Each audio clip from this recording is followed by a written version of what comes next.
Good afternoon, everyone, friends and fellow citizens. I welcome you to City Tutoring, and my name is Alfred Cromwell, the founder and president.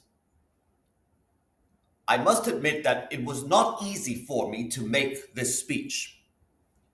Given my puritanical, some would say, theological background, Christmas is a contentious topic.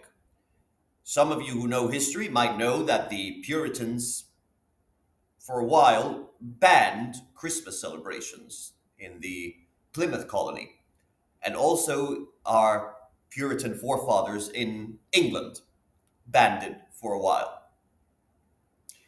But I wanted to offer you a Christmas message of hope because for me, the Christmas season is a season of reflection. And as we gather around the warmth of our homes this holiday season, I believe it's easy to reflect on both the blessings but also the challenges that shape our lives. Christmas, after all, should be a time of gratitude. For me, it is a day of quiet reflection, as our Puritan forefathers warned against the excesses of the season that could also lead to disorder and immoral behavior. And yes, it's also time to consider where we stand in the world today. Because we live in a time where, though many voices may highlight the gloom and despair, it really is important to remember that in many ways, life has never been better. We are more prosperous. We are freer in many ways. We've lost some freedoms, though, but we've gained others. And we are more connected in ways that previous generations could only dream of. But despite this, despite all of this reality, we find ourselves a little discontent, particularly here in America. I often hear nowadays it's becoming more and more popular to hear about Americans who want to move abroad and they believe they try to run away from their problems when in reality they're going to bring their problems with them because the problems that you have in life are in the vast majority of cases related to the decisions that you've made. And but many of us in the United States feel uneasy. There's a lot of people who feel restless and sometimes even bitter about the success of others. And let's be clear here. The discontent is not because of greed. It's not born of greed. No. If you look at the true origin, the true source of unhappiness in America today is envy. In that sense, we are becoming more and more Europeanized. And envy is a dangerous feeling because envy does not drive you to work harder or to strive to be better. Instead, envy blinds us to the many blessings we already have. Many people in America today are convinced that the success of others should somehow diminish their own. And if you pause for a moment and you realize that the generations who lived through the Great Depression or the horrors of the world wars, they would marvel at the comforts we enjoy today. For the vast majority of people in the Western world, you are free to build your own lives as you see fit. You have the liberty to speak your mind, at least in the case of the United States, you do. We have the First Amendment here in America. No other Western country has the equivalent to the First Amendment. In fact, in many European countries, you can be prosecuted for what you say. They are not totally free societies. And some people believe that just because they have free healthcare, they're a wonderful place to be. So did the Soviet Union. But You have the chance to seek happiness with all the tools at your disposal today. And those are things that you should not take for granted. And yet, so many people in America today, they measure their worth against the success of their neighbors rather than finding contentment in what they've earned themselves. That is a new problem in America. We never used to be like that. We were always a country where there was actually a famous phrase. I cannot remember the name of the author of the quote, but it said something like Americans are temporarily embarrassed potential millionaires or something like that.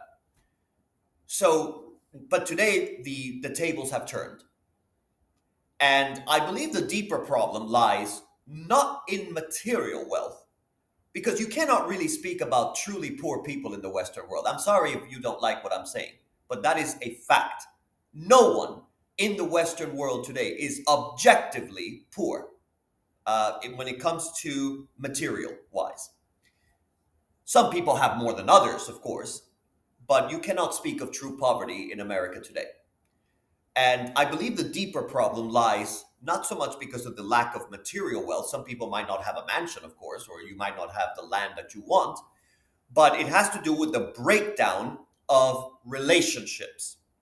Many people have lost the bonds that once united us: the church, the clubs, and the shared pursuits that once gave meaning to our lives.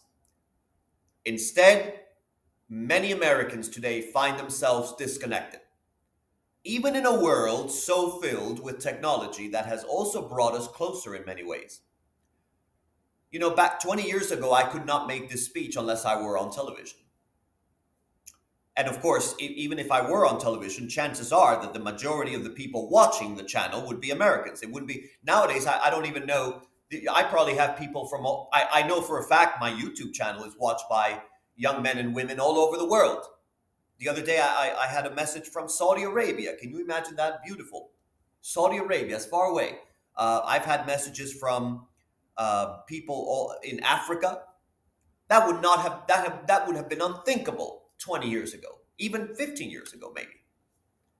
So, in a world as today, that we are supposed to be closer, we are in some ways more disconnected.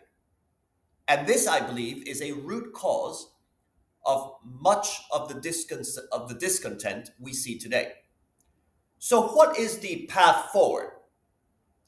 The path forward, my friends, is not through envy, nor is it through, I'm going to say this very clearly, because this is my message to you today. Do not turn to government for salvation. No government on earth is going to save you from yourself. President Trump is not going to save you. President Biden did not save you. You are on your own. You have the freedom to do better. And it is through, and how do you do that? It is through embracing the ideals of responsibility, of self-reliance, and of building your own communities once again.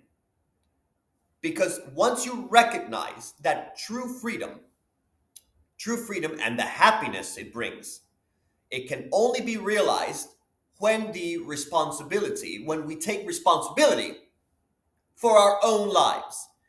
And we need to reject the temptation to blame others for our misfortune. I take myself as an example. I started with nothing. When I graduated college as an undergrad, I graduated in the year, well, I don't want to say the year because then you start getting into age.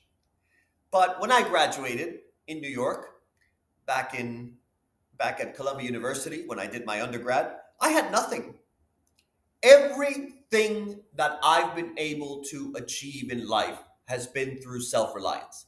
It has been through the idea of self-control. Yes, self-control. It is a very powerful thing when you become a reliable person to others, when you are disciplined, When people know what to expect from you, they will gravitate towards you. That is fact. People like to know what to expect from you. And if you are consistent, if you are honest in your dealings, and if you are straight in the way you speak to others, then yes, there will be people who respond in kind and open up all the doors of opportunity for you. In my life, there have been periods of great suffering, but because of that suffering, I have been blessed by God. You see, you never get anything done in life unless you go through a period of suffering and discipline. So this should be seen as a call to action. And if you reflect on this Christmas day of 2024, December the 25th, 2024, let us renew our commitment to these ideals. And let us focus on what we can give, not what we can take. And let us take time to appreciate the blessings, because you have many in our lives today, from the smallest moments to the grandest successes. One of the most idiotic things is when people today try to compare themselves to others. Oh, but Jeff Bezos has more than I do. Or Elon Musk is this and that, and I'm only here. And my neighbor has health care and I don't, even though health care is not a constitutional right. And if you want it to be a constitutional right, then you need to work hard to elect the politicians that make it so. Stop blaming others for what you do not have. The greatest gifts are not those we receive, but those that you give. Our time, our work, and our commitment to prosperity and freedom within the rule of law. So I hope, as my Christmas message, that this Christmas brings you peace, that Christmas brings you joy, and a renewed sense of purpose. I want you to embrace the opportunities ahead, not with envy, but with gratitude. And I honestly look forward to an even more prosperous 2025 as well. I hope it is a year that will renew the American commitment, or at least the historical American commitment, because we're doing something else now, but at least the historical American commitment to reducing the size of government so that private business can continue to flourish and seek to improve the lives of many through the services that people want and are prepared to pay for. And together, I want us to build a future where freedom, responsibility, and yes, also community thrive. And of course, speaking of city tutoring, which we are we're in educational, but also a lot of our focus is mathematics. I want 2025 to be a year where pure mathematics is respected and encouraged of all our students. Here at City Tutoring, we do not follow the crowd. We don't follow the educational trends. We maintain the mathematical methods that have truly worked for billions of students in history. The search for truth and no tolerance for frivolity. No tolerance for frivolity. May you all have a Merry Christmas. Thank you.